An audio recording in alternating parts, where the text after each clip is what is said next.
कई हुकूमतें आई, हुकूमतें बदलती रही, कमेटियाँ बनती रही, डेली वेजेस का मसला वहीं का वहीं। आज एक बार फिर उमर अब्दुल्ला साहब ने असम्बली में, जम्मू कश्मीर असम्बली में एक कमेटी को तश्कील दिया गया, एक कमेटी तश्कील दी गई, मगर इस कमेटी का क्या वही हशर होगा जो पहले कमेटियों का, पहले हुकूमत दौरान हुकूमत के जो पहले हुकूमतें थी उन कमेटियों का हशर हुआ? हमारे साथ इन्हीं सब सवालों का जवाब जानने के लिए हमारे साथ हैं बेग साहब। रोज़ा भी है, कोशिश करेंगे जितना जल्दी हो, जितना छोटा हो सके इंट्रो उतना ही कोशिश करेंगे उनमें जल्दी से जल्दी इस इंट्रो को ख़त्म करेंगे।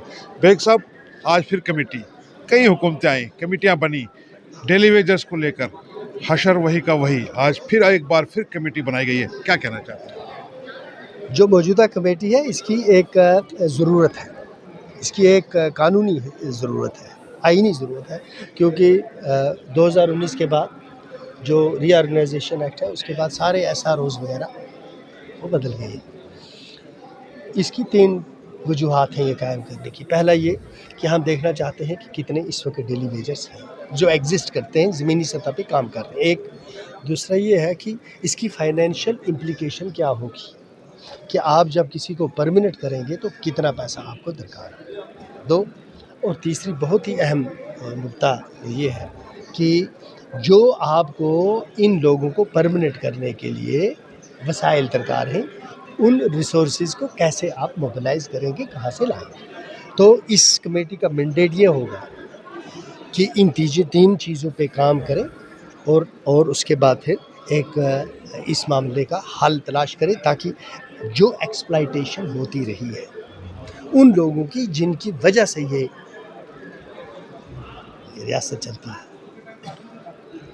मगर सर कमेटियाँ पहले भी बनी हैं, अब वो पहले देखें, मैं ना मिनिस्टर ना हुकूमत का हिस्सा, तो आप मुझे 1947 का मत पूछें। मैं आपको ये बताता हूँ कि आज की जो कमेटी बनाई है इन लोगों ने, ये उसका पर्पस है। 1 साल के बाद आपको पता चलेगा पर्पस ये जो मसला है इसका हल निकला कि नहीं निकला। आपका कहना सही है, आप उस टाइम में नहीं थे या आप उसमें नहीं, कमेटियाँ उस टाइम बनी, मगर क्या ऐसा नहीं हो सकता था उन कमेटियों को मद्देनजर रखते हुए, उन कमेटियों से अलग होकर, उन कमेटियों को ध्यान में रखकर जो रिपोर्ट्स उन कमेटियों की रिपोर्ट्स थी उनको ध्यान में रखते हुए थोड़ा एक कदम आगे चलते चीफ मिनिस्टर साहब? नेचुरली वो सारी कंसीडर की जाएंगी, लेकिन फिगर्स सब नहीं बनेंगे ना, हर चीज़ नहीं बनेगी। आपको पता है सारा स्ट्रक्चर ख़त्म हुआ है सैलरी का, सब स्ट्रक्चर्स नहीं बनाने हैं। तो उन कमेटियों में क्या है, उन कमेटियों में जो सैलरी स्ट्रक्चर होते थे वो बदल जाएंगे, उसमें से कौन है आज कौन नहीं है ये भी किसी को पता नहीं है। पैसा, अब पहले क्या पैसा होता था, आपके पास आपने टैक्स लगाने के इख्तियार थे, वो आपके पास नहीं है।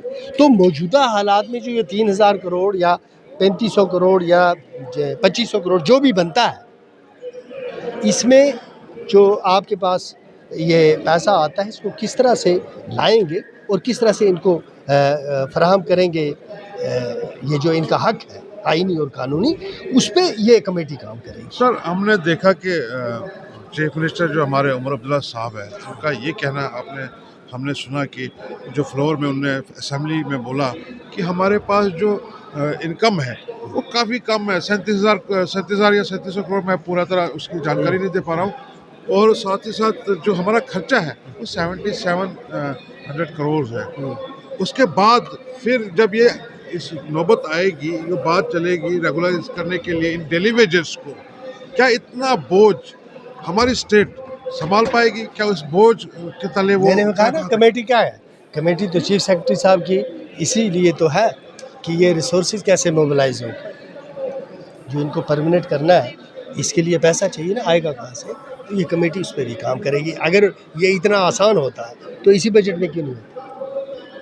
ये जो है आपकी सारी की सारी इकानमी तो उधर देखती है ना, दिल्ली की तरफ। ये समझते नहीं है ना ये जर्नलिस्ट, ये जो अभी इंटरव्यू कर रहे थे, तो ये मुझसे 11 लाख नौजवानों को रोज़गार की बात करते हैं। सारे हिंदुस्तान में घूमें और देख लें कहाँ हर पढ़े लिखे को रोज़गार कोई दे सकता है। सारे यहाँ छोड़ो, यूरोप में जाके देखें तो ये एक ट्रेंड बन गया है। यहाँ मसला, सबसे बड़ा मसला ये है, नंबर 1 हमारी अपनी कोई इकानमी नहीं है, नंबर 2, जो ये डेली वेजर्स हैं इनका सबसे पहला हक अगर किसी को इंसाफ का है तो वो इनका है। फिर नंबर 3, जो पढ़े लिखे नौजवान हैं जिनकी ज़रूरत है रियासत को, उनको कैसे एंगेज किया जाए, उनको कैसे एम्प्लॉयमेंट दी जाए। बेग साहब, आप काफ़ी पुराने सियासतदान हैं और इस रियासत के जितना भी प्रॉब्लम्स हैं या जितना भी इकनॉमी कहाँ से आना क्या नहीं आना, कई हुकूमतें आई, पीडीपी की हुकूमत भी आई, कांग्रेस की हुकूमत भी आई, नेशनल कॉन्फ्रेंस की हुकूमत भी काफ़ी देर यहाँ पे रही। क्या इस चीज़ पे आज तक काम नहीं किया गया कि इस रियासत में जो इनकम है, जो इकनॉमी है, उसको कैसे हम बढ़ाएं, कैसे उसके पे काम करें? आज तक ऐसा क्यों नहीं हुआ कि आज जब हमारे रियासत के बुरे दौर से गुजर रही है, फाइनेंशियली प्रॉब्लम्स हैं, तो आज इस वक्त उनको याद पड़ रही है, हुकूमत को याद। देखिए, ये एक बदकिस्मत रियासत रही है, बदकिस्मत। हमारे 30 साल ज़ाया हुए जिसमें सारे मुल्क में तरक्की हुई और हम हड़ताल में लगे रहे। उसकी वजह से हमारी इकानमी ख़त्म हो गई। हमारा पोटेंशियल, अगर वसाइल भी हमारे पास है, हाँ, हमारे पास वसाइल तो हैं। हमारे पास सबसे बड़ा ज़रिया था पानी का, हमारे नेचुरल रिसोर्सेज जो थे पानी के। इसके अलावा जो नेचुरल रिसोर्सेज थे वो ख़त्म हो गए। उसके बाद आपके पास टूरिज़म था, 30 साल आपका टूरिज़म ज़मीन पे आ गया। तीसरा आपके पास हार्टिकल्चर था, हार्टिकल्चर में वही पुराने दरख्त, कुछ नया नहीं है। आप 20-20 दवा पाशियाँ करते हो तब जाकर कोई सेब उतरता है। तो आप नए और इनोवेटिव आइडियाज़ लेकर आ ही नहीं सके किसी फील्ड में। उसका नतीजा ये निकला कि आपकी इकानमी जो है वो ग्लूकोज ड्रिप पे चलती है।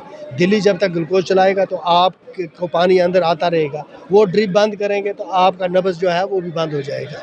तो हम एक ऐसी जगह फंसे हुए हैं जहाँ से इस रियासत को नए से रीबिल्ड करना है, सियासी तौर भी और इक़्तिसादी तौर भी। एक साहब, लास्ट सवाल कहना चाहता हूँ, ये मुझे आप ये बताइए, जो कमेटियाँ बनाई गई है हुकूमत की तरफ से, क्या उस कमेटी के बाद जो एक प्रोसेस है रेगुलराइजेशन का, क्या वो हो पाएगा? क्योंकि यूटी भी है, हमने सेंटर की तरफ भी देखना है, हमने एलजी की तरफ भी देखना है, कई मामलात हैं, कई मुश्किलात हैं।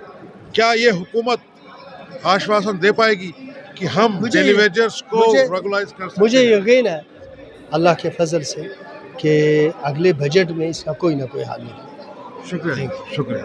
ये थे बेग साहब, जिनका ये कहना है कि जो अगला आने वाला बजट होगा उसमें इन डेली वेजेस के लिए कोई ना कोई नतीजा लेकर हम सामने आएंगे और इन डेली वेजेस का जो मसाइल है उसको हम पूरा करने और ख़त्म करने की कोशिश करेंगे। वीडियो जर्नलिस्ट अमन शर्मा के साथ यासिन मीर, यंग बॉयज़, जम्मू।